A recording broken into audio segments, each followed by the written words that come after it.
কালকে সারাদিন ছাদে ওঠা যায়নি বৃষ্টির জন্য, আর আজকে যেই একটু বৃষ্টিটা কম হয়ে যায় আমি চলে এসেছি ছাদে।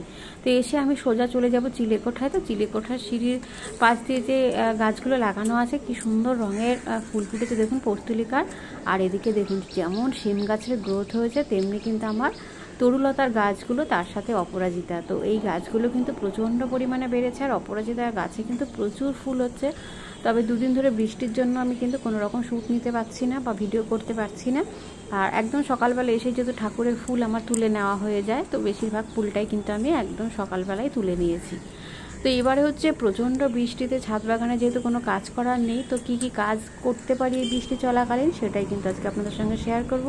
আর তার সাথে সাথে চিলেকোঠার গাছের কি অবস্থা সেগুলো একটু দেখাবো। তো শুরুতে যেটা করব দেখুন, এই একটা গাছ যেটা কিন্তু ওই পাতাবাহার টাইপের গাছ, গাছটার নাম কিন্তু আমার এই মুহূর্তে জানা নেই। তো এই গাছের ডালটা কিন্তু আমি কয়েকটা ভেঙে নিচ্ছি, কারণ এই গাছটা ভীষণ সুন্দর, গাছের পাতার রঙটা এত সুন্দর। আর এই গাছটা কিন্তু একটু দামও বেশি নার্সারিতে। তো এই গাছের কাটিং কিন্তু বেশ কয়েকটা আমি কিন্তু বসাবো। তো এই বৃষ্টি চলাকালীন কিন্তু এই একটাই কাজ আমাদের আছে যেটা কিন্তু আমরা অনায়াসে করতে পারি, সেটা হচ্ছে বিভিন্ন রকম গাছের কাটিং বসানো। আর এই দেখুন পেঁপে গাছে কিন্তু পেঁপে ধরতে শুরু করেছে। তো গাছে ফুলটা ফুটেছে। তো প্রত্যেকটা জিনিসের ফুল থেকে ফলে পরিণত হতে গেলে কিন্তু পলিনেশনের ব্যাপার থাকে। তো পেঁপে গাছের ক্ষেত্রে এই প্রথমবার পলিনেশন করতে হয় কিনা আমি জানিও না। তো যেহেতু বৃষ্টি হচ্ছে জানি না পেঁপেটা থাকবে কি না, যদি থাকে তার মানে তো খুবই ভালো কথা।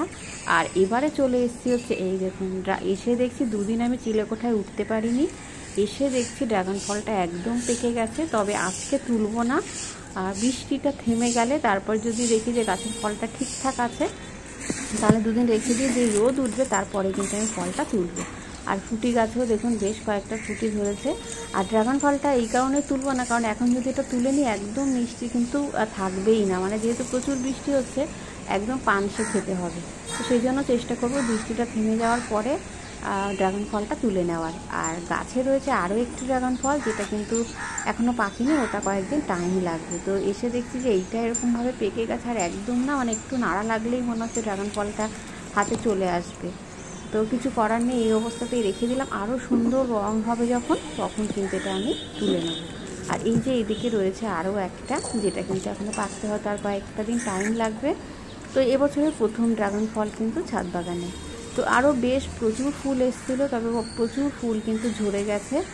আর এরপরে আশা করছি এই ফলটা তুলে নেওয়ার পরে গাছে আবার কিন্তু ফুল আসবে।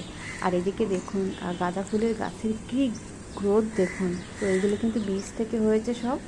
আর গাছের রূপ দেখুন এত সুন্দর হয়েছে, বৃষ্টির জল পাচ্ছে। আর এখানে যেহেতু খাবারের কোনো অভাব নেই, তো প্রচুর পরিমাণে কিন্তু গাছের গ্রোথ বেড়ে গেছে। তো এই গাঁদা ফুলের গাছেরও কিন্তু কাটিং এই সময় কিন্তু আমাদেরকে বসাতে হবে। তারপরে অন্য জায়গায় গাছ তৈরি করে নিয়ে কিন্তু এই বেডের গাছগুলো কিন্তু আমি পরে তুলে দেবো, কারণ এই বেডের মধ্যে যদি এত ফুল গাছ হয়ে যায় তাহলে কিন্তু এখানে আর কোনো রকম সবজি গাছ তৈরি করতে পারবো না। তো এখান থেকে কাটিং নিয়ে কিন্তু আমি নতুন করে কিন্তু এখন থেকে কিন্তু গাঁদা ফুলের গাছ কিন্তু বসিয়ে দেবো। তো এখানে দেখুন আগের দিন কয়েকদিন আগে একটা কাটিং বসিয়েছিলাম, যে কিন্তু খুব সুন্দর গাছটা বেড়েছে। আর আজকে আবার একটা কাটিং আমি এদিকে বসিয়ে দিই, এই নিচে 2-4টে পাতা ফেলে দিয়ে আর একটা গর্ত মতো করে নিয়ে তারপরে হচ্ছে কাটিংটা বসিয়ে আর চেপে দিতে হবে। তো এইভাবে কিন্তু ছাদ বাগানে যে সমস্ত গাছগুলো আমাদেরকে শীতের গাছ থাকে বা যে সমস্ত গাছগুলো আছে আমাদের ছাদ বাগানে 1-2 আছে, সেগুলো আমরা কিন্তু এই বর্ষার সময় অনেক কাটিং লাগিয়ে কিন্তু আমরা সেই গাছগুলো বাড়িয়ে নিতে পারি, যে গাছগুলো আমাদের খুবই পছন্দের।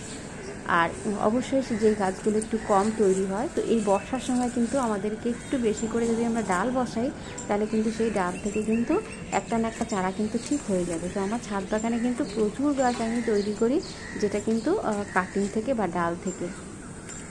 তো এবার এদিকে দেখুন কচু গাছটা কি সুন্দর হয়েছে, তবে কচু গাছের পাতাগুলো কিন্তু খাওয়ার মতো হয়ে গেছে। তো কাটার সময় হচ্ছে না, কারণ যেহেতু এত বৃষ্টি হচ্ছে কচুর লতিগুলোও তাই। তো এরপরে যেই রোদ উঠবে তারপরেই কিন্তু আমি এই কচুর শাক আর কচুর লতিগুলো কিন্তু আমি তুলে নেব।